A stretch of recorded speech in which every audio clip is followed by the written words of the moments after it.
All right, everyone, welcome to another TrueFire Live. We are coming to you today with an awesome show. We've got Rob Garland and Andy Aledort coming up. They're going to be rocking and playing, doing some teaching, doing some talking. So we've been working with Rob here at TrueFire for many years, actually. Rob has done several courses with us. He does private lessons. He's got an awesome channel. He's just done lots of cool stuff, and he's just an all-around swell guy. We're excited to have you here, Rob. So let's say hello to Mr. Rob Garland. How you doing, Rob? Hey, Jeff. Great to see you. Happy to be here as always. Absolutely, man. We're excited to have you. So how you been? You're out in Los Angeles, right? So you're in the sunny side of the world right now. And how have you been staying safe? All good out there? All good, yeah. Luckily, I have a little backyard, so I'm able to go outside and get some sun a little bit, which keeps me sane. So yeah, no, all good here. Very good. And actually, I seem to be busier than I've ever been. So.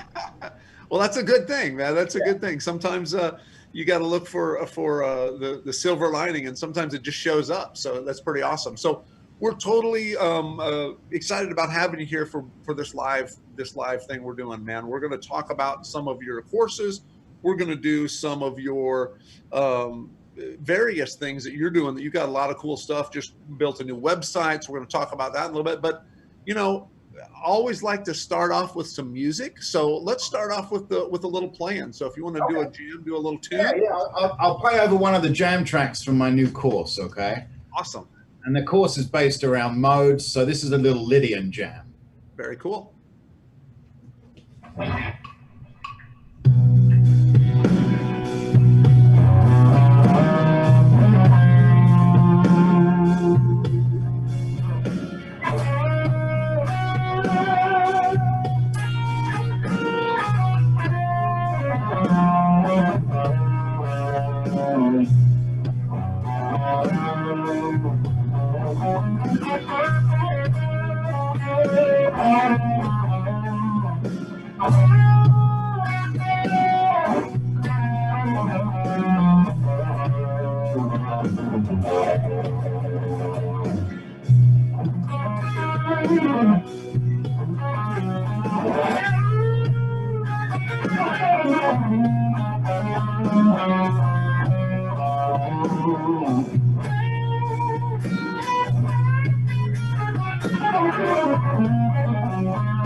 Nice.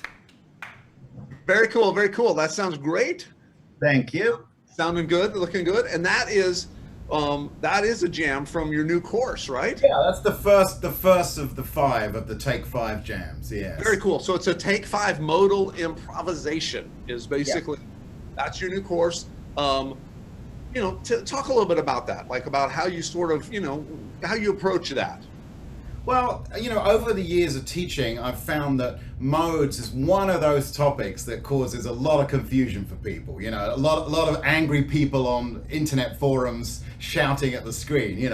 And so I wanted and the Take 5 format is a fairly concise, simple format. We try to make those Take 5 courses very clear and to the point. So what I did was I kind of went through and explained how I might use the modal sound in some real life playing situations, you know. And also the thing that people often miss about modes is it's entirely dependent on the chord you're playing over, or the chord progression, you know, because that's where the confusion comes in. People think, oh, you know, if I have the key of C, you know, and I play a C major scale, but if I start on the second note of the scale, D,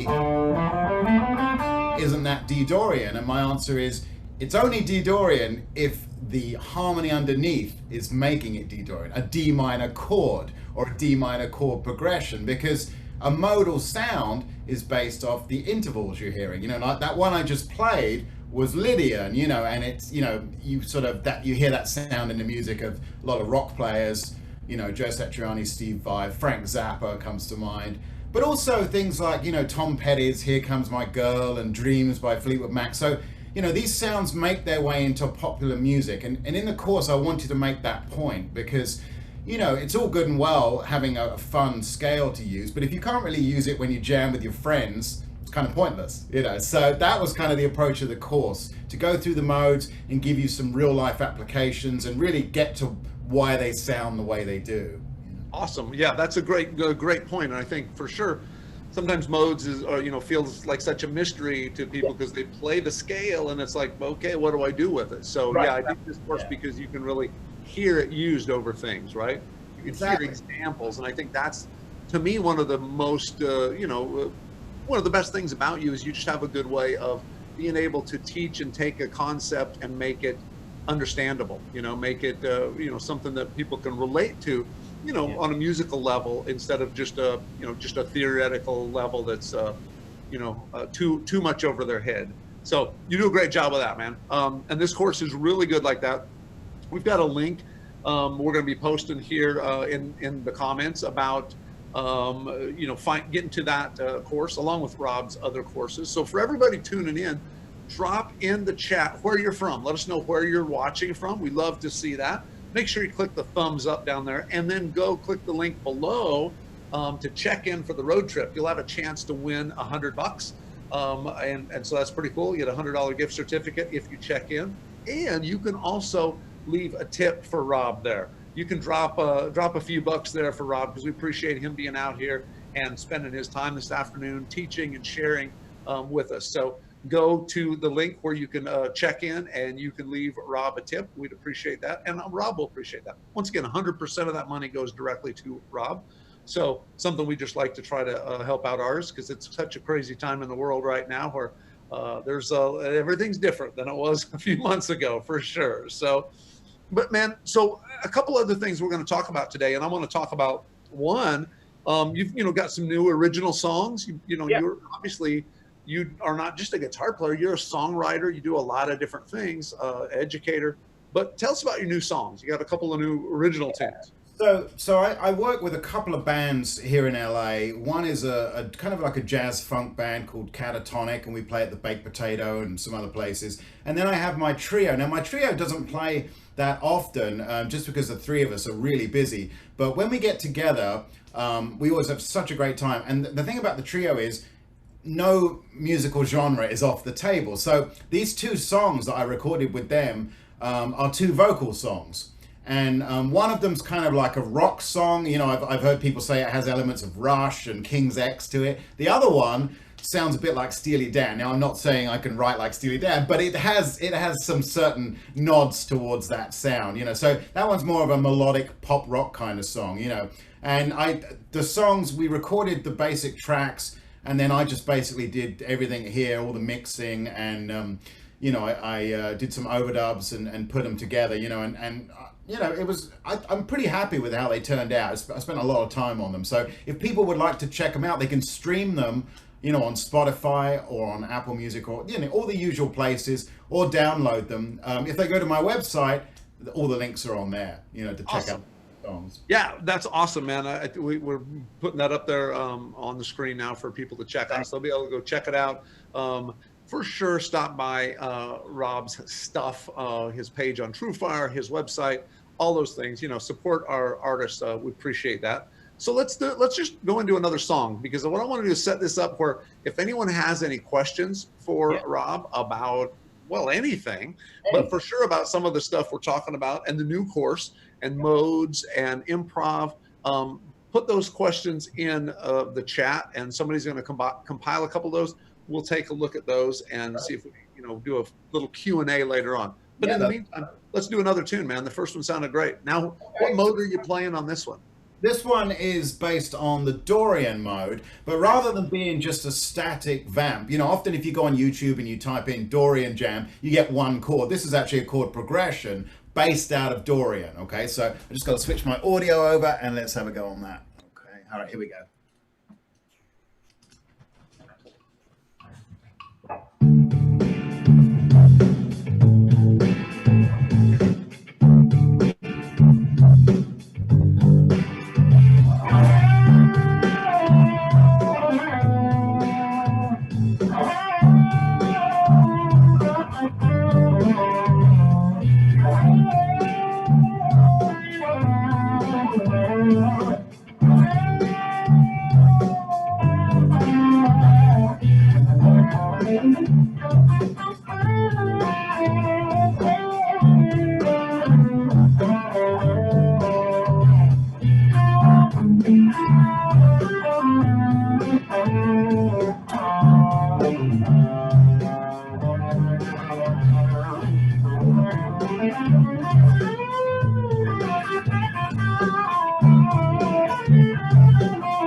Nice, man. Very nice.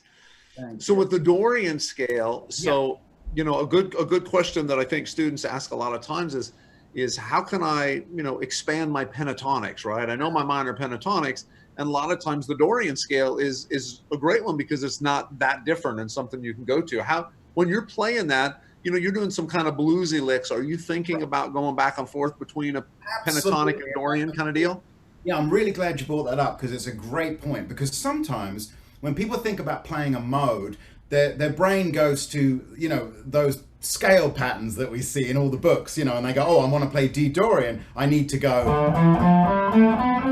But actually, the way I think of it is, if you've already got some pentatonic phrasing, which most of us have, minor pentatonics, usually the entry to all this stuff, right? If you're already playing D minor pentatonic, the Dorian mode is D minor pentatonic with 2 additional notes, a second and a sixth, right? So the way I encourage students to do that is to take one of those notes at a time. So just play the usual kind of, let's say you're playing that kind of Albert King, kind of, like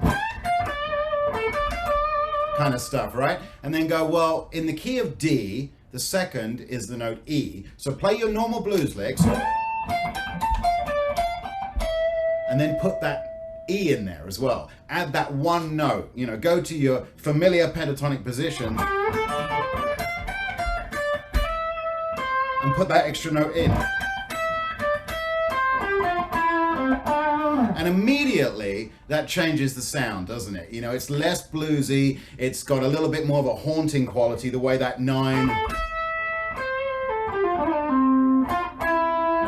kind of hangs over the chord. So I would do that in every position, all 5 of your pentatonic shapes. Take it really slowly, find where that extra note is and get used to it. And don't use it as a passing note. Hang on that note, leave it over the chord or the song you're playing over. Really get used to how that sounds, and you're absolutely right. I was doing things like, which is really just a blues lick, but I'm adding in that one note, the 9. And then the actual defining note that makes it Dorian is the natural 6 or the major 6. So against a minor chord, you get that sound, you know, which has a bit of a Pink Floyd quality to it right out the gate, you know. And it's a cool, people think of it as jazzy, but actually Jimmy Page, David Gilmour, a lot of rock players would often put that 6 in as well. And bending from the 6 to the flat 7 is such a haunting, cool sound, you know. So I encourage students to take their 5 minor pentatonic shapes, in this case for D minor. The note we're talking about is a B. So everywhere you normally play your minor pentatonic, let that B hang. You know, and now you're hearing Dorian. You're hearing, because the main quality of Dorian is the minor scale with the major 6. So if you just take it one step at a time, build on what you already know. You know, take your minor pentatonic phrasing, add each of those 2 notes one at a time, do it in different keys, really get, you know, the look of where those notes are in relation to your favorite pentatonic licks. And before you know it, you'll be playing Dorian without going playing the scale. So that's kind of my approach for it. That's awesome. That's a great approach. And once again, totally musical. I think everybody can relate to that because like you said, everyone knows their minor pentatonic and they start out there and then they think, oh my gosh, I have to learn a whole other thing in order to expand that. But you know, you just have to add that note like you do. So that's a great lesson for students to do. So you do a lot of different stuff. You do a lot of things. You do YouTube stuff, and you've got a new YouTube series that, because TrueFire is going to be starting to do some artist YouTube series, and we've got one coming up with you. I believe it's practice and motivation that you're going to have on your site, as well as we're going to share that and spread the word. So what are you going to be teaching in there? How are you going to approach that? You know, I've done a lot of online lessons and stuff before, but I decided to do something a little bit different with this series. I send out a weekly email with free guitar lessons in it, and I mix those up between actual, you know, playing examples of guitar lessons and also more sort of motivational concepts. And so I thought it'd be interesting to do this series on actually talking about motivation. You know, the first episode, and I'm not going to give it away, but the first episode, the title is "Which Guitarist is the Best?" Okay, which is a controversial title, and I'll just say that, you know. And then there's another episode is going to be about our obsession with gear, you know, overcoming gas, gear acquisition syndrome, you know. I've got another session on finding your own voice on the instrument, you know. And that one I think is really important because that's one thing that I think is missing a little bit in music education. I mean, I teach at Musicians Institute in Hollywood, and even though there's, you know, the curriculum's full of great stuff, teaching people how to find their own voice is a very subjective and tricky thing to do, you know. But I have some pointers for that, so I want to do a session on that, you know. And there's a few other topics as well. So it's more of a almost more like a motivational kind of course rather than my usual playing things. But I've you know, I've tested a few of those out on some of my email newsletters, and I've got a really positive response. So I think it's going to be able to help people a lot. Plus, it's free, so you know. Yeah, absolutely. I mean, it can't go wrong, right? Can't go wrong with that. No, I'm excited about that. I know we're really looking forward to getting it out there and sharing it with all the TrueFire students. So make sure if you're watching this, stop by and do the check-in for a chance to win $100, $100 gift certificate, and drop Rob a tip as a way of saying thank you for him being here and sharing all of his talent and skills with us. Let's do another song, man. Let's do I think we got one more in the series here where we're kind of going through the modes, right? So let's do one more. All right, this one is a Mixolydian, and this well, I'll talk about it afterwards. Let's play the Mixolydian. Play it. Let's talk more rock. Yeah. Okay. Oh, I'm going to turn the audio. Okay.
So,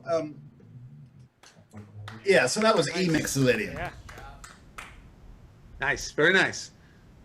And the reason why Mixolydian is interesting to me is that chord progression was E, D, A, E, right? Which is something you hear all the time, you know, The Who, Guns N' Roses, Lynyrd Skynyrd, you know, Cream, it's everywhere, right? That chord progression. And often, you know, when you go see people playing in a cover band, they reach for the pentatonic on that chord progression, you know. Usually major, although you can kind of slip a little bluesy minor in as well. So if it's E, D, A, E, they might play E major pentatonic. Well, the thing about using Mixolydian over a song like this is that it makes E the tonal center, right? You could say, well, isn't that a 1-4-5 progression in the key of A? And it is, but A doesn't sound like home. And part of modal playing is getting your ear used to where the tonal center or the home is. You know, if you hear E, D, A, E, it's pretty clear that E is home there, right? So you can get so far with the major pentatonic, and it's, you know, sounds fine and everything, but the Mixolydian gives you 2 extra notes. And so this kind of goes back to what we were talking about earlier with Dorian, only this time you're adding 2 notes to the major pentatonic. So you have your E major pentatonic, but then you have a 4th, and you have a flat 7. Now the other place where this works perfectly is over dominant 7 chords, which means you can use Mixolydian over any blues progression, jazz, funk, and I talk about that, you know, at more length in the course, obviously. But what's cool about the 2 extra notes, as well as the fact that they, you know, connect to the dominant chord and the Mixolydian chord progression, is that they are, it gives you these cool half steps. So you could bend from the 3rd to the 4th. In this case, in the key of E, that would be a G sharp to an A, right? And you can bend from the 6th to the flat 7, which we already heard in Dorian is that super melodic.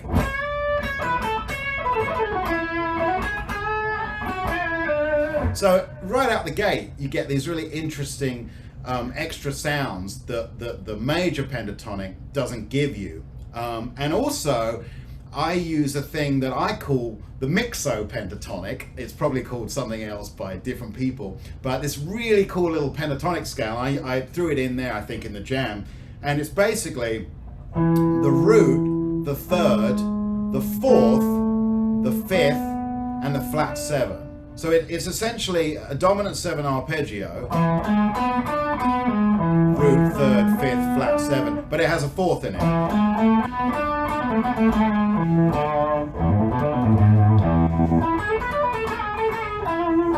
I once described it as it's kind of like John McLaughlin having coffee with George Harrison, and then Eric Johnson pops in for a muffin. You know, it's got I don't know why Eric wants the muffin, but it's got those kind of traits to it, you know, because there's something kind of Eastern about it because of that 3rd to 4th half step. And actually, I have a student in India that told me that that scale is called something completely different there, but it's used as a foundation for some of their ragas and their classical music. So, you know, it definitely has that cultural aspect to it, which is really cool. Yeah, You know? yeah, no, it sounds great. So It's anyway, you definitely. might use Mixolydian or even major pentatonic, you can use the full Mixolydian mode, or you can use this cool little mixo pentatonic, you know. And I talk about that in the course as well, but I just wanted to share that because it's a really fun scale. I use it a lot. It's a great one to use on the one chord of a blues because everybody's kind of expecting you to go and play the standard blues lick, but then you come out the gate and go, it's just a different sound, you know. Yeah, yeah. No, absolutely. I mean, that's the cool thing about exploring some of those other sounds is you have those little neat little options and that kind of idea of doing a little bit of mixing scales together, or once again, like you talked about earlier, the sort of addition of a note to a pentatonic. So there's different ways to look at it, right? So, and you do, I see someone in the chat is saying they really love your channel at TrueFire. So, you know, Rob's channel Babylon, if you have not checked it out, man, you should go check that out. There's tons of great stuff there. Rob teaches, you know, all this kind of stuff that we're, you know, getting right here today. That all happens in the channel, as well as lots of other fun stuff. And Rob's in there doing interaction, answering questions. And of course, if you want to step it up and get even more involved with Rob, you can do a private lesson in there. So you can tag private lessons onto the channel. And that's been really cool. I mean, I know you've been one of our guys that have, you know, have really adapted and understood all of the different technologies out there and put those all together and use the best of practices from each to sort of, you know, basically reach students best you can. And I think that's something that really, you know, to your credit, you've went with whatever is the best way to get your point across to students. And I think you're having, you know, a really cool success with the channel because of that, because you get that. I mean, I know you love being in the channel. Oh yeah, it's great. No, I love interacting with people. It's awesome. You know, definitely. Yeah. I also added a forum to my new website, and I don't know if people use forums that much anymore. But if they fancy it, I'll be on there as well. So you know, that's and awesome. Of course, the green room channel, which is like that, which is great. So right, yeah. very much like in the channel. Exactly right. And yeah, that's the thing. You know, it's like you are, you know, you're willing to work with students however, you know, whatever works best for them, you know, and I think that I know students appreciate that. When we started the classrooms way back when, you know, and now we've migrated to the channel and the private lessons, I still have some of the same people in the private lessons and the channel that were in those original classrooms. So I mean, I don't know how far that goes back, but it's quite a while. So. Yeah, it's definitely been a while for sure. And yeah, so you just redid your website too, right? You were talking about your website. You just got some new stuff on the website. Yeah, I built a new one a couple of weeks ago, so that's up now, just robgarland.net. Yeah, and I put a bunch of content on there. There's links to everything. All the TrueFire courses come up with our TrueFire Mini and on there and everything, you know. So yeah, it's great. Awesome. Well, that's very cool. I know we got people watching, tuning in from all over. I'm going to shout out to Seth. Seth is running things in the mothership today. So Seth, you got some geo for us? You can tell us where some people are tuning in from out here. Yeah, Jeff, sitting in here for Tommy today. We got people from all over the world. We got India, South Georgia, Tipperary, Ireland, Dothan, Alabama, Sarasota, Florida, Dallas, Belgium, Georgia, Germany, California, Los Angeles, Houston, Milwaukee, Santiago, Chile, Fort Worth, Las Vegas, Jacksonville. Everybody chiming in. They love you, Rob. That's great. That's awesome. Really happy to hear that. Hello to everybody. I hope everybody's staying safe out there and doing the best they can in this strange time. So really appreciate everybody tuning in today. It's awesome. Absolutely. That's very cool. Appreciate everybody tuning in. And for sure, once again, go hit the check-in button so you can check in, have a crack at winning $100. We'll announce that at the end of the show today. We'll be announcing the winner. And also, you know, once again, leave Rob a tip. Appreciate that as well. And check out all of his courses, right? You know, he's done several courses at TrueFire. I mean, some really good stuff. I think you've done, my gosh, I don't know how many courses you've done by now, but it's quite a few.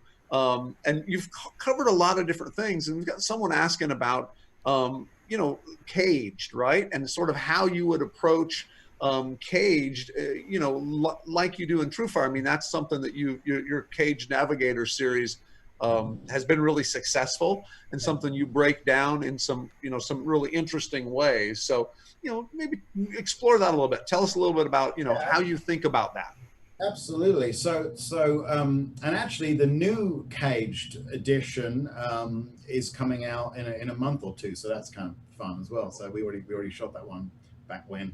It's all blur now. But yeah, so I find the cage system to be, it's kind of another one of those things where I see people talking about it online, and over the years, many students have come to me, and some people seem to miss out on how useful it is, because they think of it as, just to give you a very quick overview, the idea is you take the word caged, C-A-G-E-D, as open chord shapes, and they become movable. So if you wanted to play a C chord with an A shape, it would be here. If you wanted to play a C chord with a G shape, it would be here, with an E shape, with a D shape, and so on.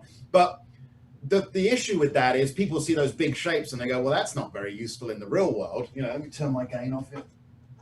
That's not very useful in the real world, and they'd be right. But the thing is, when you can see that this big G shape contains a C chord, then you can play these chords on just smaller string sets, such as 3 strings. And so whenever you would hear Curtis Mayfield or Jimi Hendrix do all that pretty stuff, all that's actually coming from a cage triad. It's taking the big shape and just playing 3 strings of it, and of course that then creates chord inversions, meaning instead of playing root, 3rd, 5th, you might be playing the 3rd in the bass or the 5th in the bass, and even something that's obvious that everybody knows, like this big C chord played with what I would call an E shape, but that's kind of like, the go-to bar chord shape when you first learn bar chords. Even that contains within it these smaller, C chords, and just on the middle 3 strings or the high 3 strings. And once you have that, then it's easy to embellish the chords,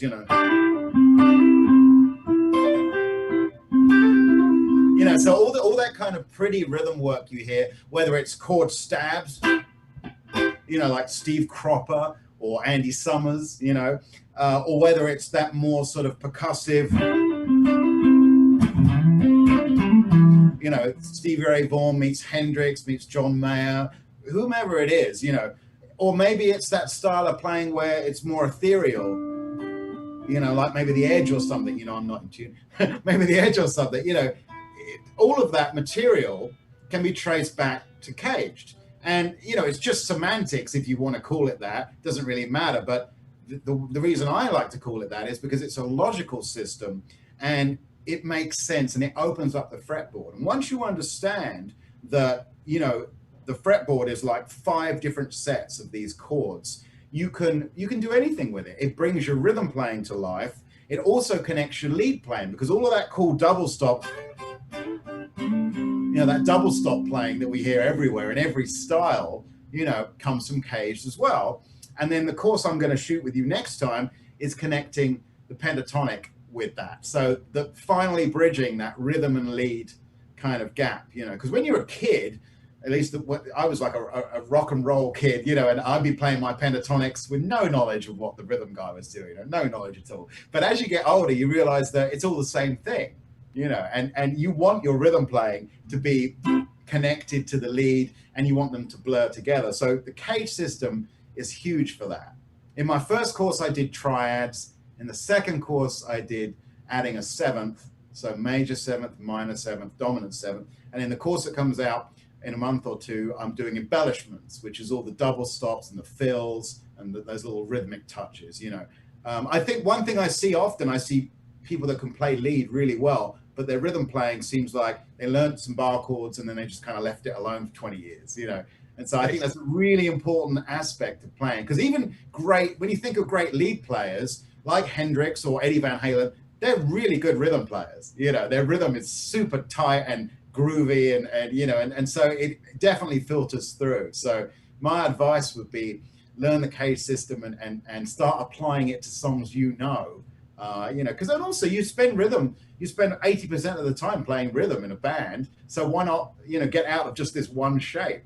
Yeah. Right. Well, and I think you make a good point too, which is that a lot of people learn the cage system as just those open chord shapes you can move up, but they don't really understand the seventh chord, that kind of an idea, and I think you do a good job. So talk about that a little bit. Talk about how that adding the seventh in there, but still looking at it from the same practical approach of seeing that cage shape, basically.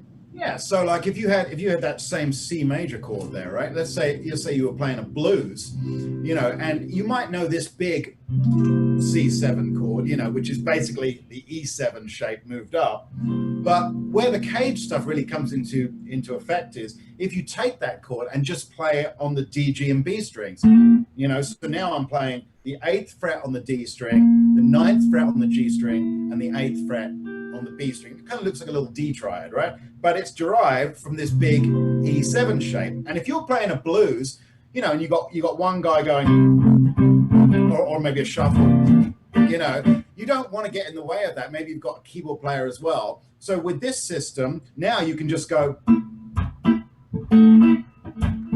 or maybe, or maybe even just hits. Or maybe that sort of the standard shuffle. So the cage system gives you these tiny little voicings. You can even play it on 2 strings. And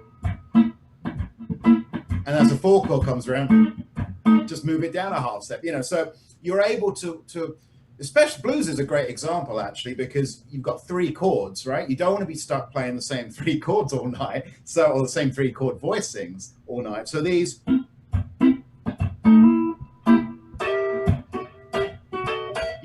they give you rhythmic diversity, and sometimes less is more with this kind of playing as well. So just being able to lock in with your band or even a jam track, and just grab that little 7th chord, and I'm not playing the root there. I'm only playing the 7, the 3rd, and the 5th. And the reason that works is because the harmony is in place. The bass is already there. Even without the bass, you can still hear that's a C7. So they're very versatile, and I love cage chords. And I think about all the sessions I've done and my own music where I've wanted to add, 2nd or 3rd guitar parts. I always go to that. That's always the raw material. Very cool. So I just wanted to give a shout out. Kevin has chimed in on the chat and says he has the Chord Navigator Triad course and he's enjoyed it a lot. It has helped his playing tremendously. Oh, it's great. There you go, man. I mean, that's it for sure. This stuff is good information, and the way you break it down is great. But let's play another song since we talk about original songs, and so like if you want to write or if you want to do something. So let's do a part of your original tune here. Yeah, okay. So I'll play a little bit of an instrumental song for you. This was one I wrote called "Song for Jade," and that's a great segue actually, Jeff. This uses those cage chords. I'm a pro, man. I'm a pro. You must have done this before. So there you go. All right. So let's play a little bit of this.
Yeah, Oh, nice, man. nice. Beautiful.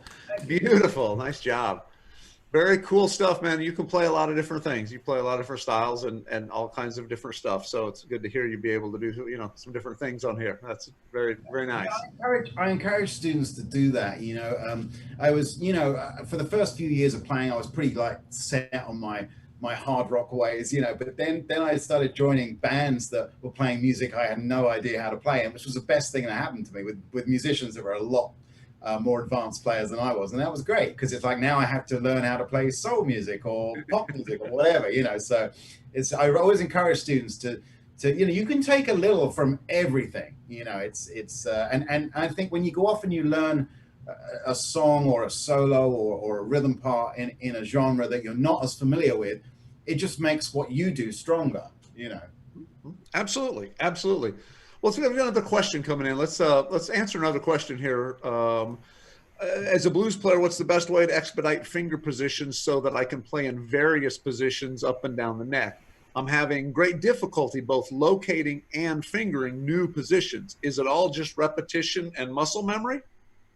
Well, I would say, okay, so for finger position, I mean, it depends because playing pentatonic, obviously a lot of blues playing is pentatonic based. When you learn the minor pentatonic, you get kind of, if I'm this time in A minor, right, you get kind of stuck into these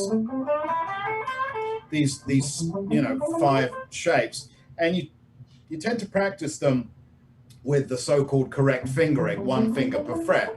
But in actuality, when you phrase with blues, you want as much emotion and soul to come into your playing as possible. And often, those fingerings should probably go by the wayside. Like when you're using that little Albert King box, so to speak, you wouldn't play that with the fingers that you would use if you were just running the whole scale as an exercise. And, and I think part of the experience in that comes from learning that the more you do that, the more you realize that those fingerings are a guide.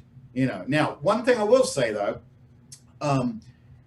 learning the 5 pentatonic shapes just as shapes with no reference to chords is going to get you in trouble. And the reason being, it's going to create gray spots. I guarantee you, like in A minor, most people know this part of the neck and they know their so-called first position. They go up to the second one. There's a bit of a gray area there, and then they get up to the octave up here and they're home again, But if you think about the minor pentatonic scale, let's say, as connected to each of the minor caged chords, there's no gray area anymore. And it even changes the way you practice the scale. Like if I was going to play an A minor chord with a C minor shape up the neck there, then my pentatonic scale for A minor would start on the 12th fret. It wouldn't start on the 10th fret with this, it's that one where it's 10, 12, 10, 12, 12, 9, 12, it's that way of thinking goes out the window because you start seeing the chord tones.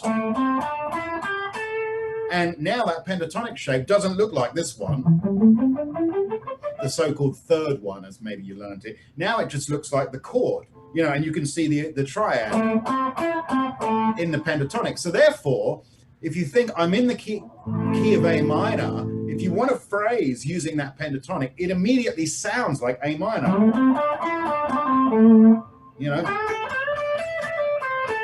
as opposed to,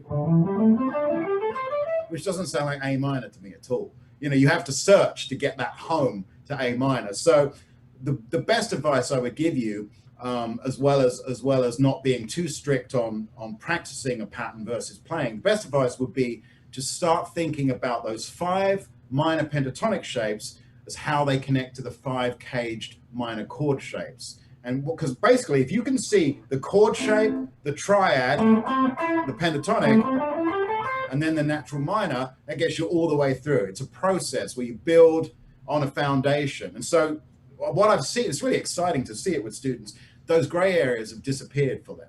They no longer go, I'm around here and I've got to get all the way up here because I don't know what to do here. Now they're seeing that they're all connected, not just patterns on a piece of paper. It's connected to the chords. So that would be my advice. Awesome. Great advice there for sure. I think that's something that, a lot of students want to try to do is be able to connect that and move around a little bit like that. And that sure helps with that. And as a matter of fact, that's listening to the rhythm. We've got another question from Kit comes in, and it says, if there's any tips on for Dorian or just in general to make sure that notes don't jar with chord changes. You know, make sure there's not any. How do you keep those notes that are a little jarring to a minimum? Yeah, well, what you want to do is you want to think about what the chord is that you're playing over, which kind of goes back to what I was saying. Like if you're playing over an A minor chord, right, and you're playing a Dorian, you've got to get used to the sound of that 6 against that minor chord. It's for some people that is jarring. For others, it isn't. That's why when you're asking about jarring notes, it's quite subjective, really. It depends what you've been listening to. Like if you listen to a lot of jazz, that just sounds like a regular minor chord. But if you don't, you know, if you only listen to, you know, let's say something that uses triads, that's going to sound a little bit jarring to you. So it's getting your ear used to it. But when you're playing over a chord progression, I suggest write down the chord, the notes that are in each chord. Okay, and then you can think about it. And obviously when you're actually playing, you wouldn't do that, but sort of do a little bit of prep work. Let's say you're playing an A minor to a D7, right?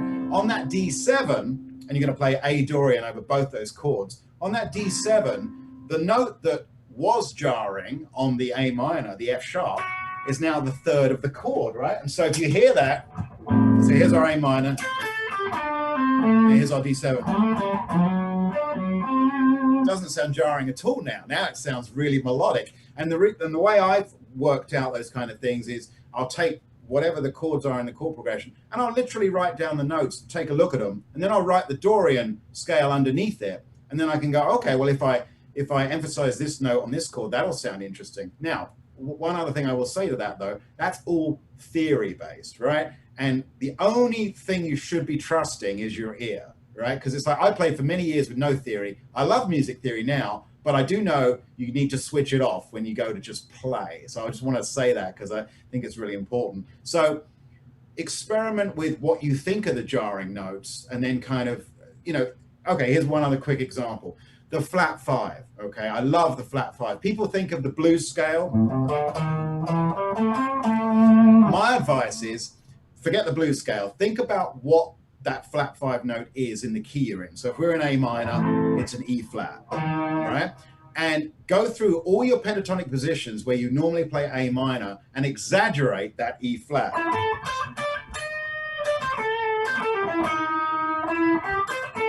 Right?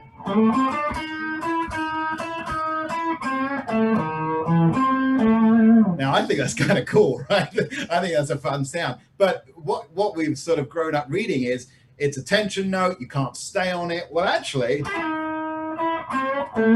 you can stay on it. So my point being, it's a matter of taste. And it's all about getting your ear used to the way things sound. So for the flat 5, as an example, go through your 5 pentatonic positions, hang on that note over a chord. You got to hear it over a chord and get used to it. And then you can decide if you want to use it or not. You know, now, unfortunately, I feel like I'm going to get an email from someone in 6 months that's got thrown out of their wedding band because all they did was play the flat 5 over everything. So you got to use some musical context, right? So, you know, I apologize if that happens. Hey man, Rob said I could do this. Talk to him. I don't know.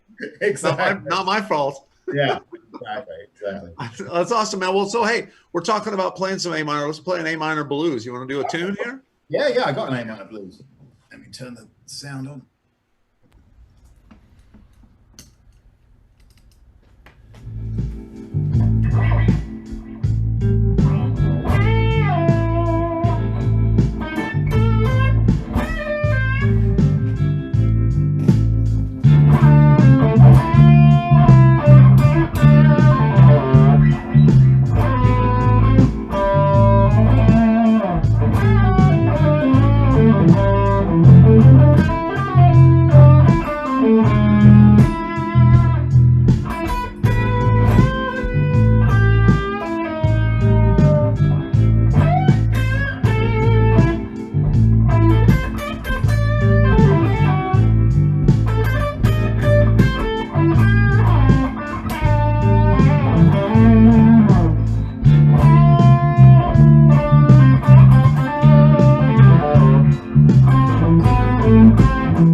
finished quickly.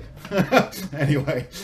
That sounded great, man. When you get jamming, you just want it to keep going, right? I know, right? Like a half hour later, you look up, it's like, oh, really? It's over? I know. That's one of the cool things about playing, isn't it? That is, man. That's what we love about playing. So that's awesome. So want to shout out to everybody who's watching. Make sure you check in, hit the check-in button, hit the thumbs up button.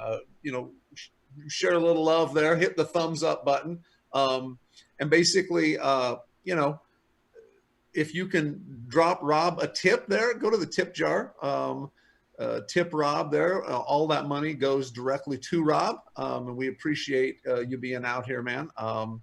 Even if the tip is just use less creamer in your coffee. That's yeah. Well, I wasn't going to say that. You know, I wasn't going to give you tips and never pet a burning dog or whatever it would be. But so you know, we some people chiming in. We got Geo. We got people watching from Tulsa, from Switzerland, the Pacific Northwest, Italy, Chicago, Beverly Hills.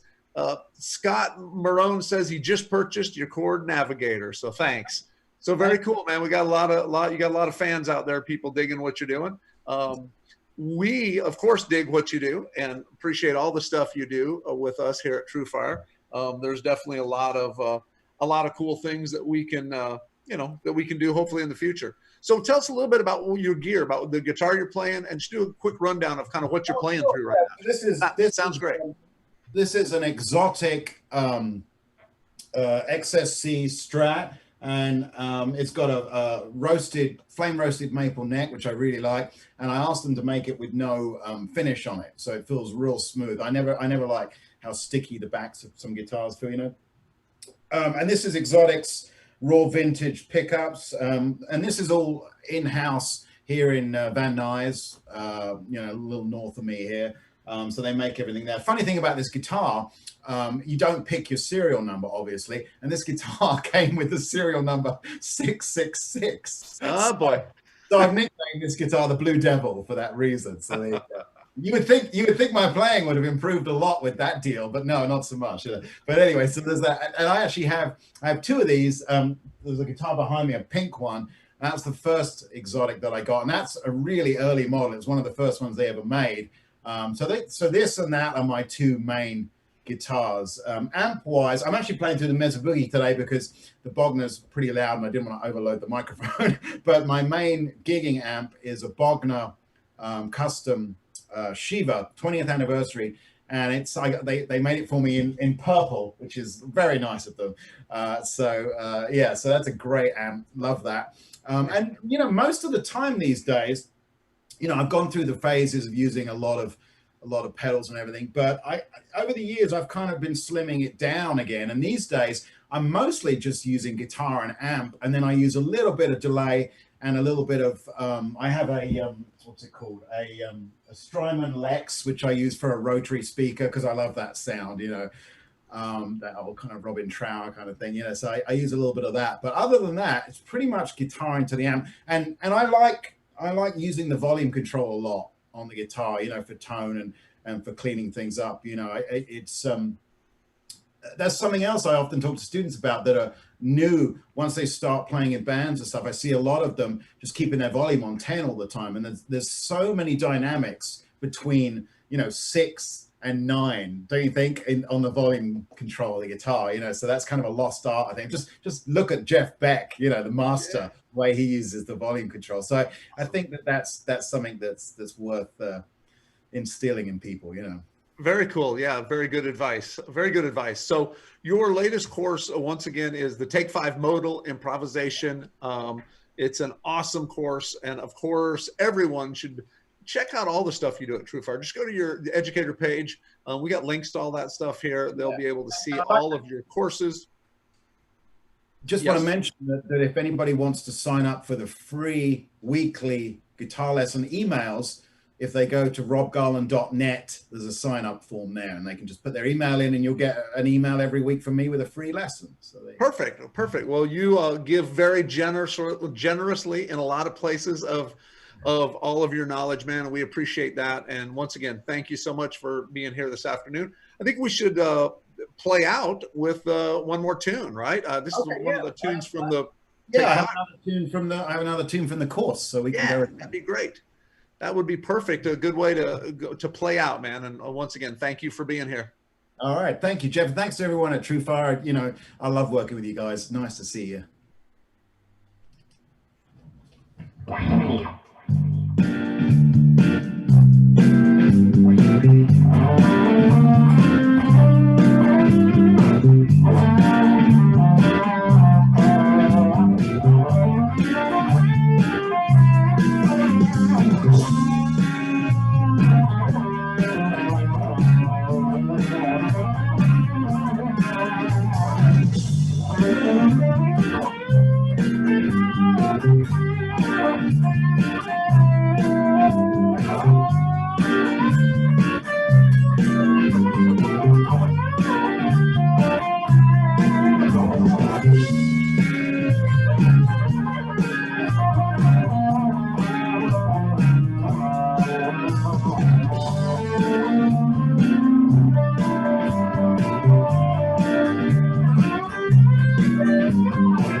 Awesome. Thank you. You've been listening to Rob Garland rocking out here on TrueFire Live.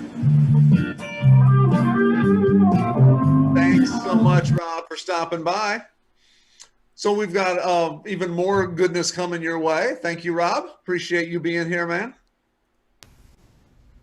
Up next, we're going to have another TrueFire artist come in, and we appreciate everyone watching for the show today here at TrueFire Live. Make sure you stop by the check-in, drop a thumbs up there. We'll basically be giving away that $100 gift certificate at the end of this. We've got a cool road trip promo going on. We've got another artist about to get started here on TrueFire Live. We've got our good friend, Mr. Andy Aledort, that's joining us. I believe we're going to roll a little video here with Andy.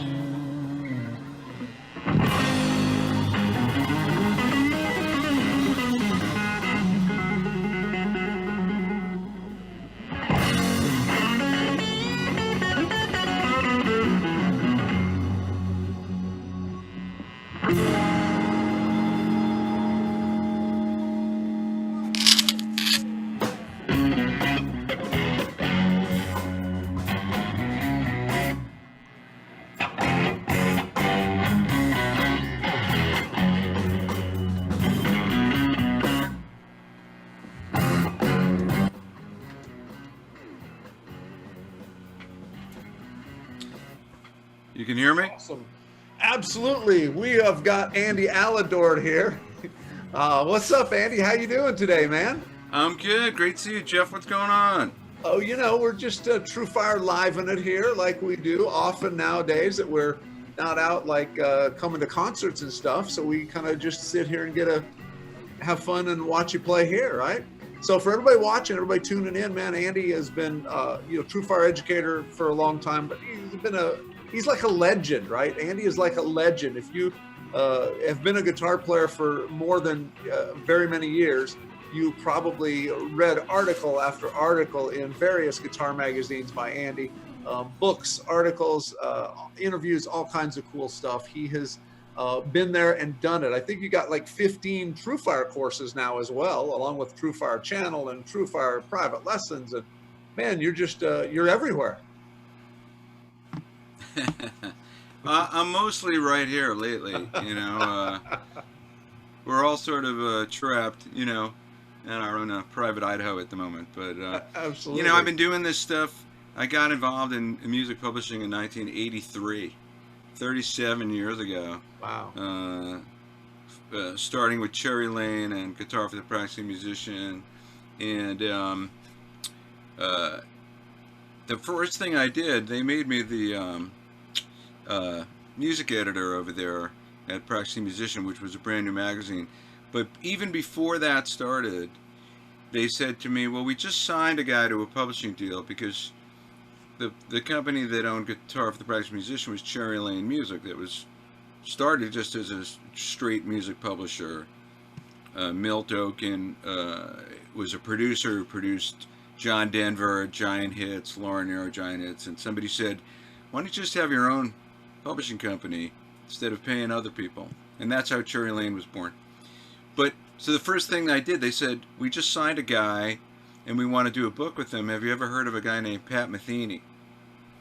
And I said, yeah. And they said, oh, good. You can transcribe like 100 of his songs. How's that sound? I said, that sounds awesome. That's a good way to start. Oh my God. It was rough. It was starting at the deep end of the pool. For sure, man. For sure. But really great. And I went up to Cambridge to meet with Pat back then in '84. So, everything kind of started there, and it's been 7 years of writing articles, doing transcriptions, transcription books, instructional books, VHS tapes, wire spool recordings, smoke signals, carrier pigeon, whatever, That's awesome, man. It's whatever it takes. Whatever digital content media there was around the time of the Pony Express. Yes, absolutely. And it just keeps improving. But you keep rolling with the changes, and here we are doing a live stream, right? So that just goes to show you adaptability. And, of course, a big thank you goes to Brad Winkos and to you and Tommy and Allison and everybody at TrueFire. I first connected with Brad through something called Notes on Call back in 1990, before people had this thing called a computer. Like, what was that? That was just for scientists. But the Notes on Call, you could call up, and it's something really funny about it, but at the same time it was great. It was like, dial 9 for Steve Eilick, and then it would be a recording of me going, here's this lick, and like it was an impossible lick that I was doing my best to replicate, and I go, here it is, slow. And it'd be on the phone, So from such humble origins. Kids these days have no idea how rough we had it, man. I know, but thank God for all of these changes and advances in technology, because you and I both are able to benefit from them as well. Absolutely. I just finished doing some Zoom lessons with people, and I'm doing that with people all over the globe, and I have people signed up for my channel, my TrueFire Total Guitar Masterclass channel, and still doing stuff for Guitar World, and so just wrote a biography of Stevie Ray Vaughan, which made the New York Times bestseller list. And Nice. so, yeah, it's all a great blessing to be able to, connect with people through this thing called the guitar that is, endlessly fascinating and mysterious and challenging. That's awesome, man. Well, congrats on the SRV book. That is awesome. And for everybody watching, definitely drop where you're watching from in the chat. We appreciate that. And do the check-in, hit the check-in button. And you can drop Andy a tip in the tip jar. So we've got a tip jar there. Appreciate that. 100% of that money will go right directly to Andy. So let's play a tune, man. Let's get started with some music. What do you say? You want to play one? Sure. Let's do a song. In 1999, I put out my first record. Half of it was recorded right here in this house, and the other half at a studio that a friend of mine had. And the record is called Put a Sock in It. And, I was just selling them myself. It never was on a label. And about a year ago, a friend of mine in Italy named Fabrizio Perisnoto has a label called Long Song Records. And he said, "Hey, man, I always loved your album from 20 years ago. Can I reissue it on my label and put it on Apple Music?" And, and I said, "Yeah, that would be terrific." So, Andy Aledort and the Groove Kings, Put a Sock in It. It's on, you can get it on iTunes. And so this is a song called I've Got a Thing About You that most of the song I wrote when I was 18 years old, and it never had a bridge. And what year was I 18? 1974. So it was like 25, close to 25 years later, when I was putting songs together for this record.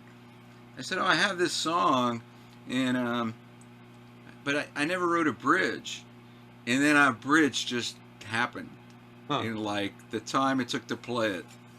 It was like, oh, I guess I have a bridge now. And so, but the other thing to say is that before the record was done, it was when I started to play and record with Double Trouble, Stevie Ray Vaughan's guys.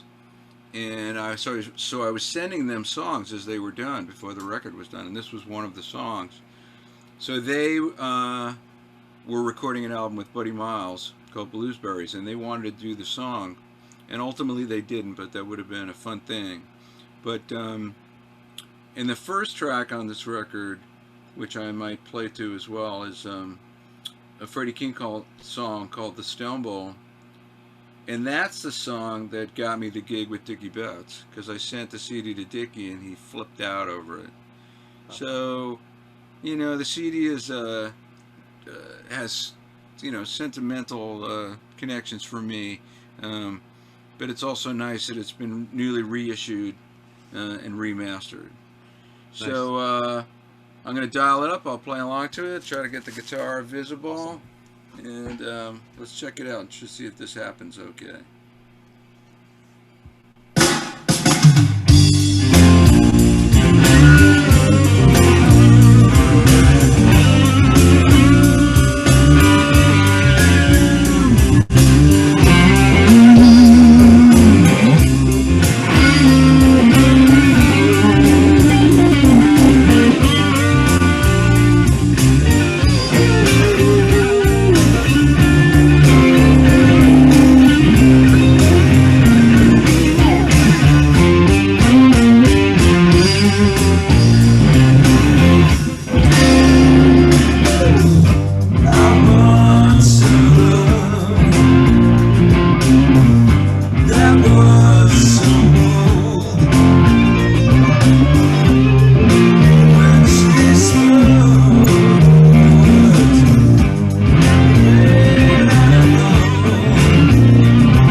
Yeah,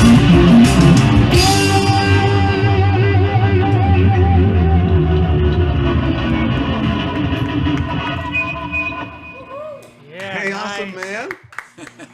Sounded great, man. Very cool. Very cool. So that's awesome. We'll do some more playing here in a little bit. We're gonna talk a little bit, play a little bit, have some fun. But for sure, if everybody is digging this, make sure you click the thumbs up. Give us a thumbs up. Stop by the tip jar and do the check-in, all the usual stuff. And you know, Andy has got so many different things happening at TrueFire. He's done, like I said, I think 15 different courses on all kinds of different techniques. You did the King series, you know, the slide guitar stuff, man. I mean, That's you know, right. you play a lot of different things, right? Well, I have my limited, my little corral of stuff. You know, my favorite guitar player growing up, and my biggest influence was Jimi Hendrix, and so you know, Hendrix and Cream and blues rock, and you know, I'm 64 now, so guys like me born in the late 50s, the Beatles was the biggest thing ever, so those are some of the first songs I learned to play. And so, you know, but at the same time, when I was 11, I took jazz guitar lessons and learned how to read, and was playing, you know, some jazz standards, and it was like a crazy thing for an 11-year-old kid, because the music I could relate to the most was Jimi Hendrix and the Beatles and the Rolling Stones, and, you know, the popular rock and roll music. Right. But you learn to read and write and do all that kind of stuff, and then transcribe. I mean, how'd you get into that side of things? You know, from especially coming from a Jimi Hendrix kid, that probably not a lot of young kids that were into Jimi Hendrix were really all about learning how to transcribe and write standard notation and that kind of thing. How'd you get started with that?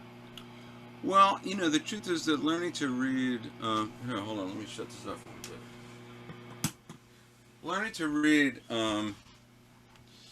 in the beginning, in the early years, was so connected to the music that I was playing, you know, the arrangements. My teacher was a guy named Joe Monk, who's this legendary Long Island jazz guitar player, teacher, who was like a real Joe Pass kind of a guy.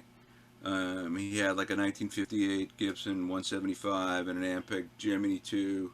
And I mean, he was truly a brilliant player. I was very lucky and a brilliant teacher.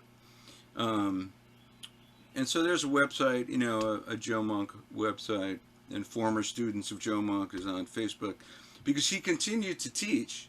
You know, he probably started teaching in the late 50s, and then he taught in the 60s, the 70s, the 80s, and the 90s. You know, 5 decades. I think he passed away in the early 2000s. And so he was a phenomenal player, and he was a great teacher, and he was a great guy. And so the foundation was laid of learning about chords and chord structures and arpeggios and standard notation, but I didn't use it. It wasn't something that I was going to use in my little jamming. The other part of the situation with me was that the guitar was not my primary interest for a long time. I was really into art going back to when I was very young, and then through those years. So, you know, I was just a kid that like banged on guitar, and I liked the songs that I liked, and, you know, I learned some Hendrix songs, but I was spending, you know, 6 hours, 7 hours a day drawing, pictures and painting and doing that. And when it came time to go to college, I wanted to go to college for art. So, like, my buddies were all much better guitar players than I was. And in a nutshell, I had skipped a grade in elementary school and also got out of high school early. So I went to college when I was 16, which was kind of a traumatic experience to be so young. Like, my roommates that were also freshmen were 18 and 19 years old, and I was 16. But here's the greatest thing that happened: was in the next room was a guy that was graduating who was 22, who I went to the University of Hartford, and part of the university It was the Hart School of Music, which is a renowned music school, one of the best, fantastic faculty. In fact, bebop saxophone legend Jackie McLean was on the faculty there. You know, I mean, so Chris Jansen, who I played with in Dickie Betha's band, he told me, oh, he's like, oh yeah, Jackie McLean was my teacher at University of Hartford. It's like, you know, it's like saying Charlie Parker was my teacher, you know. So anyway, in the next room was this guy that was graduating, and he was like the star of the Hart School of Music, a guy named Tom Mariano. He's a keyboard player. And I'm 16, he's 22, and he's like, oh, you know, come over. You know, he goes, here, let me put some records on. He had a Rhodes in his room, piano. And he put on like Chick Corea, Now He Sings, Now He Sobs, or he put on Keith Jarrett or Bill Evans, and he would play along to the record. He could play all that stuff. And then he'd lift the needle and he'd go, oh, this is what, like, just because he loved it. You know, this is what he's doing. And we would be very stoned, I have to say. And so he would say, go get your guitar, let's jam. And I'd be like, Tom, like you know, I can't play any of this stuff. Or he had a stand-up bass in his room. He said, play stand-up bass. I go, Tom, I don't know how to play stand-up bass. He'd say, I don't care, just play. So I'd be like, and he would be playing to me, you know, like making it make sense. Yeah. And so he really was like my first real guru kind of person who, like, he lived and breathed music. And he was one of these guys, like, if you had music in your life was perfect. Like, let's just keep it simple. Yeah. You know, listen to music, play music, and you'll always be happy. And he was just immersed deeply in music every waking moment. And that had a profound influence on me, and I started to play guitar for 6 or 7 hours a day. And I came home from my little 5-month stint in Hartford, and I went to my buddy's house, who was like the best guitar player in town, in Little Neck, a guy I'm still good friends with. So this is 1973, Peter Seckel, and he's still a phenomenal guitar player. And I picked up his guitar and I started to play, and he's like, what happened to you? He was angry. Like, how did you learn how to play? Like, this isn't fair. That's great, man. What happened? And I was like, I don't know. I couldn't stop playing. There you go. Sometimes that's what it takes. But, you know, like, I wrote out stuff, like, when I really, you know, from that point, from 73, all through the 70s, I mean, I just played 6-7 hours a day. I started going to art school in Manhattan, School of Visual Arts. So it was just art all day, music all night. And I couldn't have been happier. It was great. And I formed my first band, a trio, in 74. We did 30 Hendrix songs, and we played Johnny Winter and Frank Zappa and Mountain and Robin Trower and, you know, all kinds of things. And, but I never lost connection to writing music completely. I wasn't relying on it. And at a certain point, I just said, you know, I gotta get my skills back together in music notation. I mean, they had slipped. But not only that, you know, I had only learned up to a degree, like sort of a typical degree of learning to, there's a shot, that's a great picture. That's 1974. Same guitar. Wow. Let's go this way, the other way. That's yeah, awesome. same guitar. I'm fretboard tapping there too in 1974, 4 years before Van Halen, because I learned it from Frank Zappa. But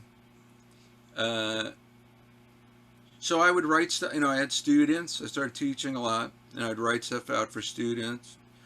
And then in 1983, this opportunity came. You know, I found out about this brand new magazine that was coming out called Guitar for the Practicing Musician, and they needed transcriptions. And the same guy, Peter Seckel, coincidentally enough, had heard about the magazine. It's a ridiculous. It just was like meant to be, and he didn't want to do the transcriptions. The money was so It was like $7 a page or something. But I was like, well, I have all this stuff I've written for my students over the years. Maybe I could, like, I don't know what they wanted or what they were doing. And so the guy that was the music editor was a guy named Dan Fox, who was a piano player, older guy, who did these like easy piano arrangements, like for Reader's Digest would put out music piano books. And because he could, you know, write music and arrange for piano, they put him in charge of this magazine, you know, transcribe a Judas Priest song. And anyway, he said, send me a sample of your work, you know, like an audition. And I sent him the Hendrix solo from Red House, from the studio version. So he called me, he goes, this is the best transcription I've ever seen. And at that time it was in standard notation with a lot of idiosyncratic, you know, this sort of brand new nomenclature for bends and vibratos, and a lot of things actually hadn't really been figured out yet. But standard notation and tablature together. And he said, this is the best transcription I've ever seen, and so I'm going to tell them to make you the music editor of the magazine. And I should throw in here that in 81 I had a hand injury on my fretting hand, and I had to get surgery, and I couldn't play for a while.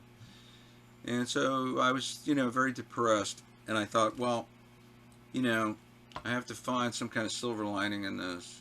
So I took a course in scoring for big bands and orchestra, and first thing they said is, they said, go get this book called Music Notation by Gardner Reed that has all the rules of standard notation.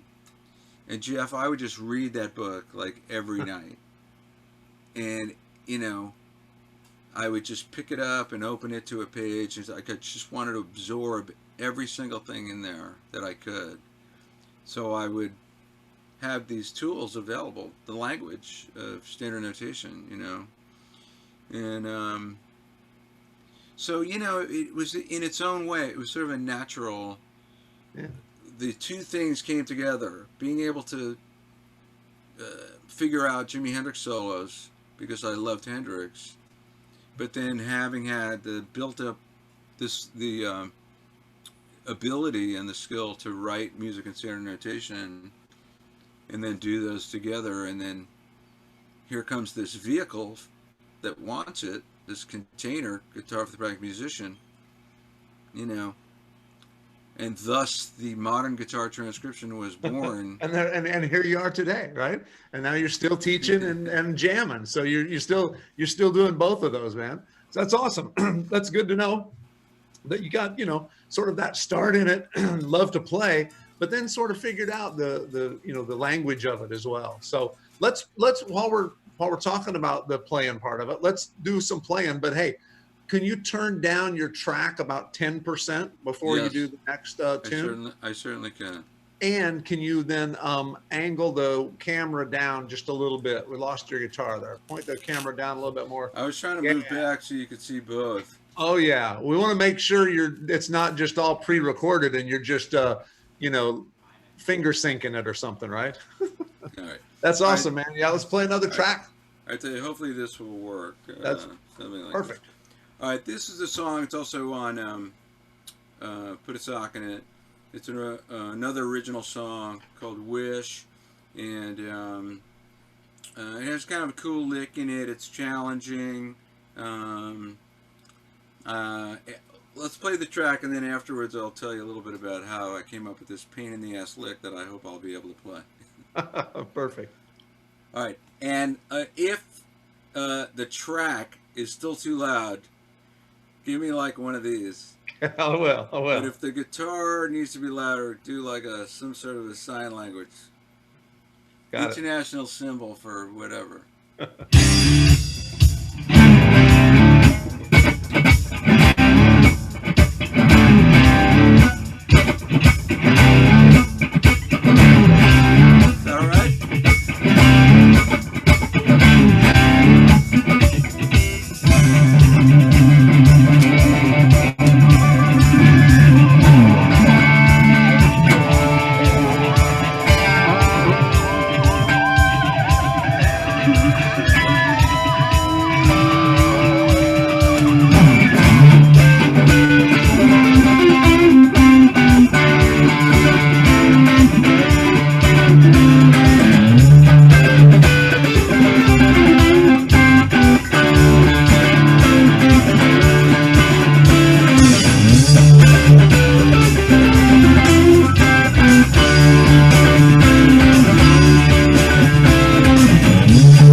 job.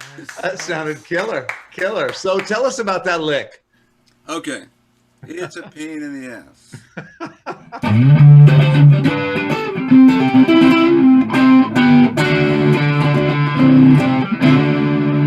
Here, let's do a quick tune-up. That's awesome, man. That's a great lick, though, and it kind of combines several things, right? It does, it's sort of got the chordal thing, the Hendrix Mayfield thing, but also, he's got a little your own thing going on in there. So who knows? That's the good who knows part. what's going on in there? That's the good part. Is who the hell knows what's going on? It just kind of happened.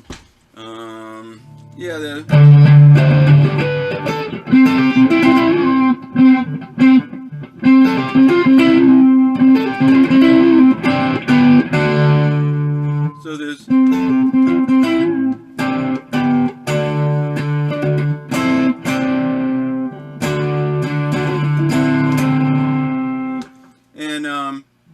so this part of it, just the thing that was the thing that everything else came from. Just the one idea.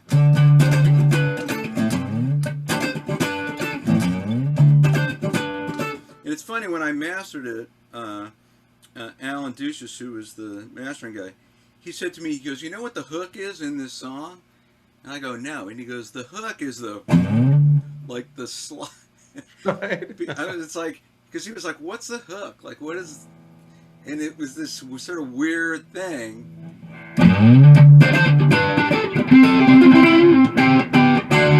So this thing, well, there's a Jimi Hendrix song that goes like this.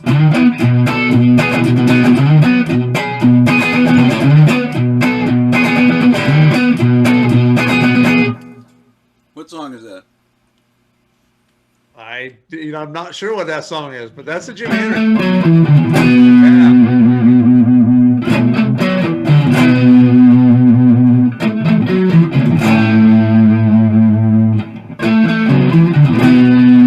Yeah. So it's I Don't Live Today. Yep. So the only thing I took was the. So I go. But then this. And what I discovered is when I go and then release the bend, it sounds like this note is picked, but it's not.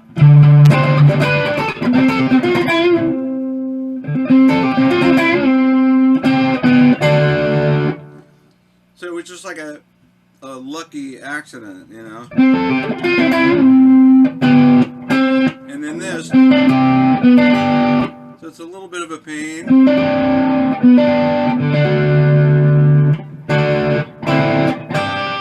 And then what I liked about that is you got,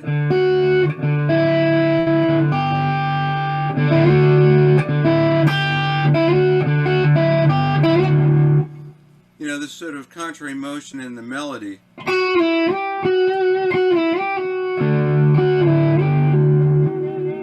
But the chord's going down,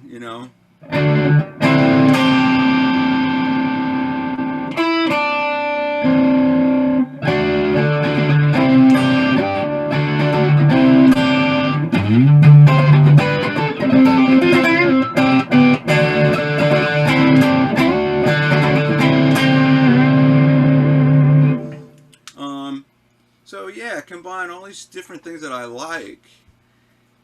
I mean, yeah, it came from this Curtis Mayfield, the R&B and soul, but it doesn't sound anything like that. Right. It sounds almost like, I don't know, like... Sounds like you, man. Sounds like you. Yes. The melodic part of it makes me think of something like...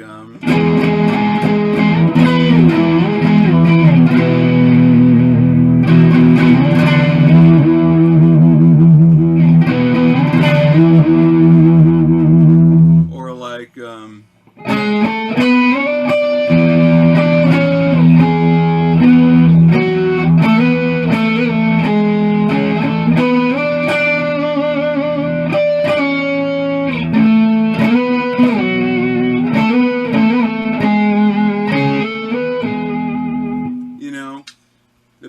influence of the Mixolydian mode of the 7th, you know. Yeah.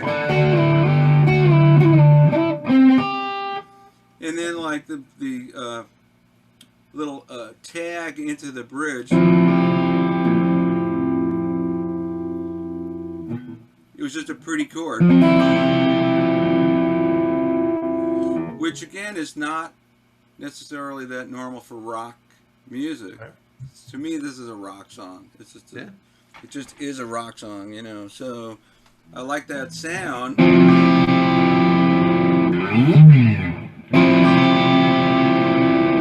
And then this.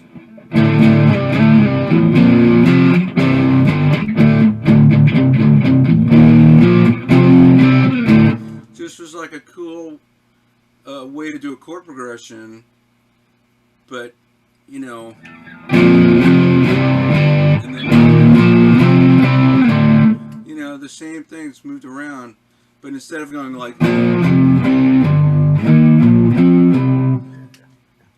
it's this other way to do it.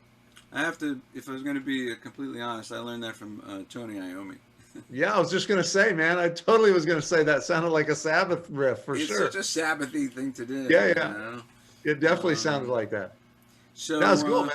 Great tune. I mean, look, it's a great tune overall. It's got a lot of good, you know, all the parts together work great, you know, and they do well. And look, you do such a good job of like explaining that and showing that. That's why you're such a great teacher. You know, not only in your courses, but like, you know, your TrueFire channel, right, is something that I think, you know, you've done an awesome job with that, you know, is really kind of got combines some of the knowledge of from your courses, but also it basically brings, you know, new stuff. You know, you can talk about it in a new way, you know, in a different way to do all that stuff. So I think that's something that's kind of cool. Your TrueFire channel, as well as your private lessons, man, you know, tell us about that. Tell us how you think about your channel and kind of the stuff you do in that. Well, you know what I really like about the channel, and it's called Total Guitar Masterclass, and there are these different platforms, you know, anyone who wants to sign up for it. You know, the premium part of the platform is that, you know, I'll create as many lessons as the student needs and wants based on their interaction with me. And I feel lucky because I have a few students who interact a lot. And so if they're, you know, if we're going back and forth on something that, you know, like, let's see.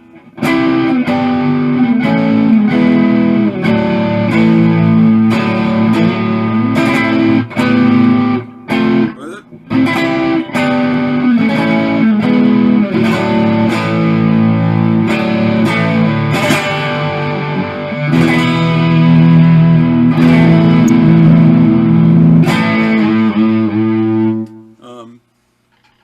That's Amazing Journey. The Who. You know, I have a student who's like, hey, can you teach me Amazing Journey in Sparks? And I was like, absolutely, because I want to learn it. So it's like I approach it the same way I approach music in general and the guitar in general. I have very varied tastes, you know. I pretty much love anything if it has guitar on it. It's just the way it is. Going back to when I was a little kid, my mom was a singer and she played a lot of jazz standards. And so, you know, way before the Beatles came out, you know, she was playing Frank Sinatra, Tony Bennett, Ella Fitzgerald. But then she also had blues records, Lead Belly and Josh White, and she had a Chet Atkins record. She had Segovia records. And there was a classical guitarist named Vicente Gomez who actually had a restaurant in New York City that she would go to. But, I mean, you can look up Vicente Gomez records. They're fantastic. He was a brilliant classical guitarist. So, you know, like I'm growing up, this is just on in the background all the time. And, you know, all guitar players love to talk about their first guitar, right? In fact, a woman wrote a book called My First Guitar. which is a great book. It's a compilation of all different people talking about their first guitar. Everybody has a first guitar story, right? Every guitar player. So, at the risk of name dropping, I was having a conversation with the guitar player Jimmy Vivino from Conan O'Brien, a great guy who's been a long-time friend, about this very subject, you know, your first guitar. And in my case, my mom, when she was pregnant with me, was taking guitar lessons from the aforementioned Joe Monk, but mostly so he could play, like, you know, Here's That Rainy Day, or, you know, I'll Remember April or something, so she could sing. But she said, I'd like to buy a guitar, so she bought a guitar right before I was born, a 1955 Guild F20 acoustic, and that was my first guitar. So Jimmy Vivino said to me, so the guitar was there before you even showed up? I said, exactly. Like, I showed up, it was already there. And Jeff, I remember being like 2 years old and like opening the case and picking the strings. I was like, what is this thing? You know, like this, I'd pick the string, you know, and listen, and just like listen to the, like it was listening to the, how the sound would, the contour of the sound, and how you'd hear different harmonics as the note was fading away. I was just fascinated by this thing, and it's a great way to start. Pat Martino tells a story about his dad bought a guitar, and he told Pat he wasn't allowed to touch it, and that was all it took. Every time Pat's dad wasn't looking, Pat would run and pull it out from under the bed, and it's this crazy contraption, you know. Every day you look at it and it looks at you, and you know, Jeff Beck had a great quote. He said, if you find something cool on the guitar, don't give yourself any credit, because it was already there. It was always there. That's awesome. You just found it. That's it's like nice, Michelangelo. Man. They said to Michelangelo, how do you carve these beautiful marble statues? And he goes, I just get rid of the part that you don't need. That's perfect. That's awesome, man. Yeah, this is awesome. It sounds like you got an early start. So you got a head start on the whole thing, which is helpful, right? On some level, you know, the music part. Having all those varied interests was something that has continued. So it's just a beautiful thing, you know. It goes along with Tom Mariano, by the way. I always wondered what happened to him, the guy that was in the next room up in Hartford. And then around 1977, this guy started playing keyboards for Frank Zappa named Tommy Mars. And so I was going to see Frank with this keyboard player, Tommy Mars. And then in 1981, I went to a show where I actually was sitting in the second row. And Tommy Mars had gained some weight and grown a beard and looked exactly like he did in college when he was Tom Mariano. And it just hit me, and I went, oh my God, Tommy Mars is Tom Mariano. I think this is the guy. That was the guy who was such a profound influence on me. I always wondered what happened to him. He was so brilliant, you know. Yeah. And he'd been playing with Frank for years. And so I went back the next day in the afternoon and sent this ridiculous note in, you know, hi, I was in the next room 8 years ago. I don't know if you remember me, and whatever. And he came out, and you know, I reconnected with him. But that thing of if you have music in your life, you know, the world is a beautiful, perfect place. You know, it can really be all you need. It's like a very Zen-like thing, but it is true. Like it's like all you need is love. You know, if you keep things simple, then you don't have to think about anything. You don't need to mess it up by making it complicated like we all do. But I got the same thing happen to me when I had the opportunity to study with Pat Martino, which was in 1978. I took lessons from him for 3 months. And Jeff, it was the same thing. Like when I would leave his apartment, I literally felt like I had to push myself down from the ceiling because I was not connected to Earth anymore. Like it was the greatest, you know, it was like being given like this transfusion of something. And so, you know, I know we're getting close to wrapping up. I feel very lucky because it really started with Joe Monk. Joe Monk was a great teacher. He was a beautiful person. So even though I was 11, you know, he was funny and warm. He was writing this arrangement out. He would just sit and write out these beautiful chord melody arrangements. And he was doing an arrangement of Going Out of My Head. And he wrote the whole arrangement, all the notes. And then he wrote Going Out of My Head at the top. And he started laughing. And I said, what's so funny? And he goes, it looks like I wrote Going Out of My Herd. So the song is really about a cow. Like in this split second, Joe was like a real jazzer, you know. So he's like, so there's this cow, and you know he's not that into hanging with the other cows. So he's going out of his herd.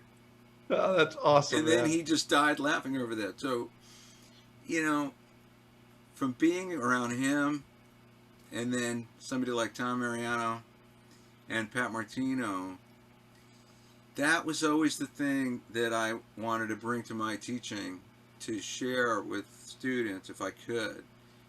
You know, the enthusiasm for music, to try to remove any negativity and judgment and fear. We all have it. There's always going to be somebody that kicks your ass. It doesn't matter. Thank God for that, you know? Yeah. I mean, if there wasn't, then you're deluding yourself, right? And then writing for guitar magazines all these years, I had the opportunity to meet and interview and become friends with, in many occasions, my biggest heroes. Sure.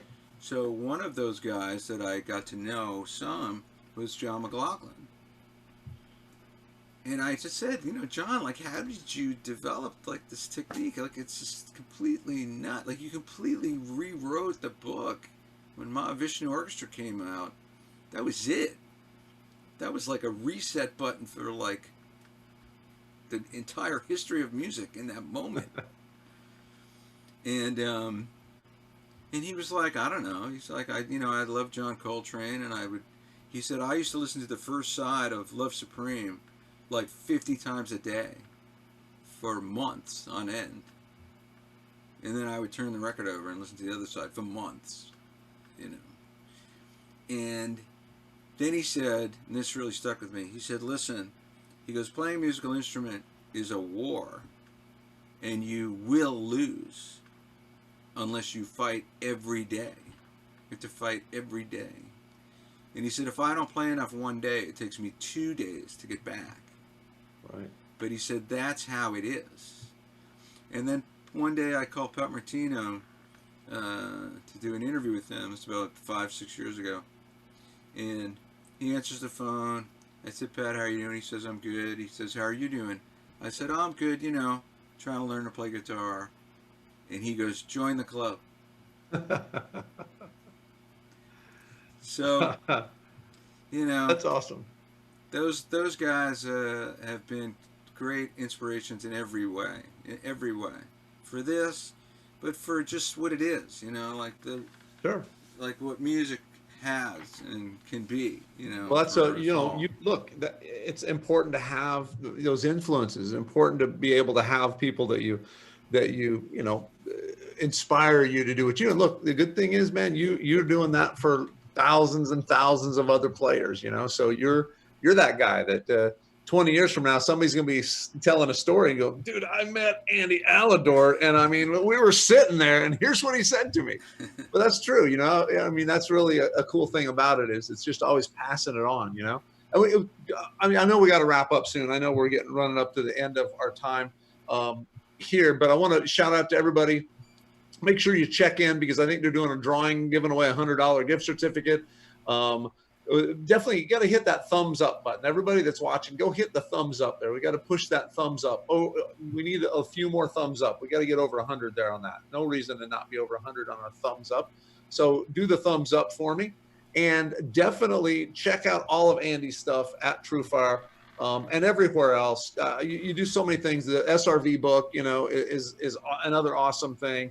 You've got so much going on. I mean, they can go to your website. They can find out lots of cool, all these things are linked there. So, you know, just want to encourage everyone to go to Andy's site, check out all of the stuff he does. Once again, there's so much.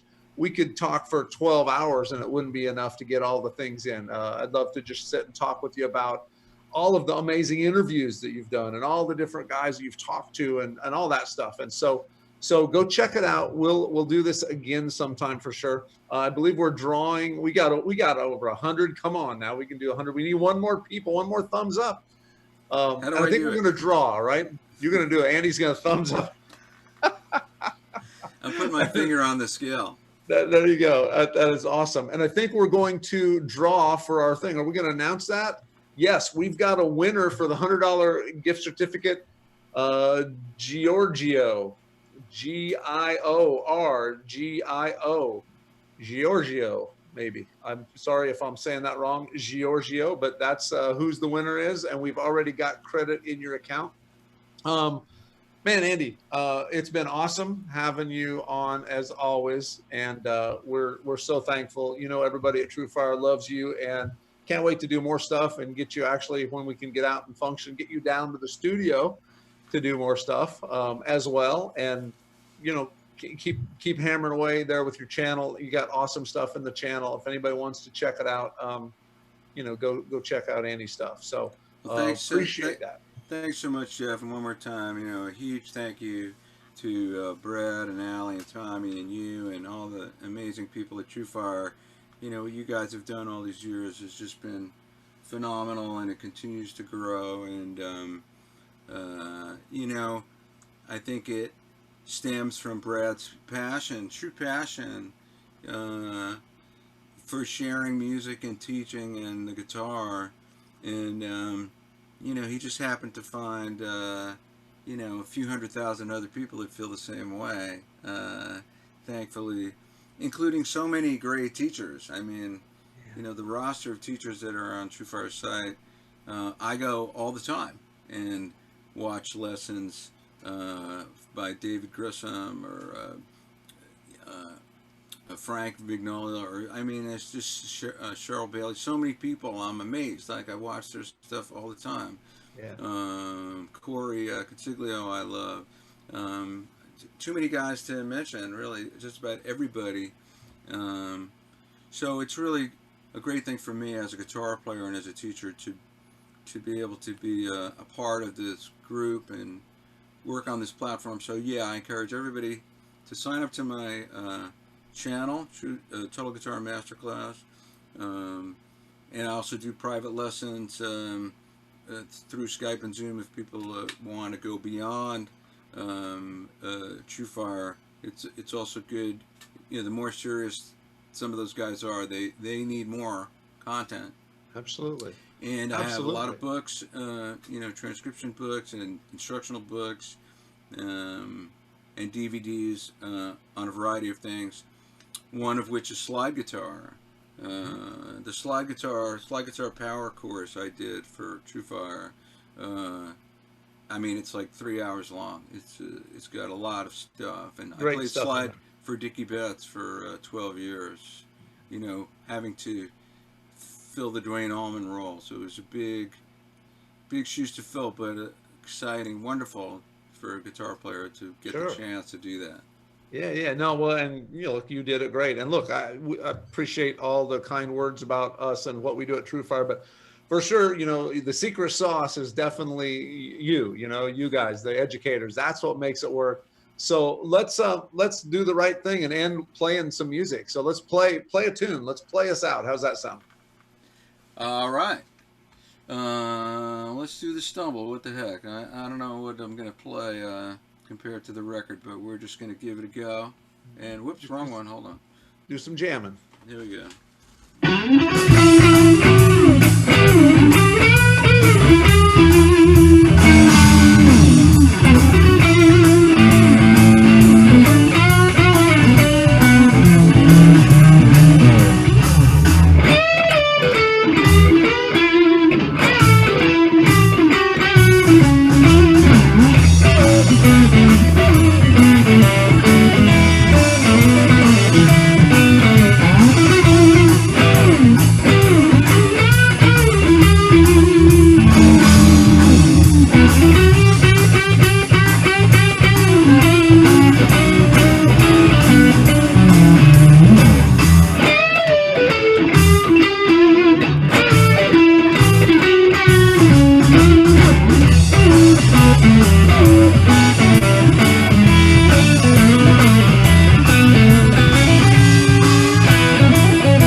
Thank you.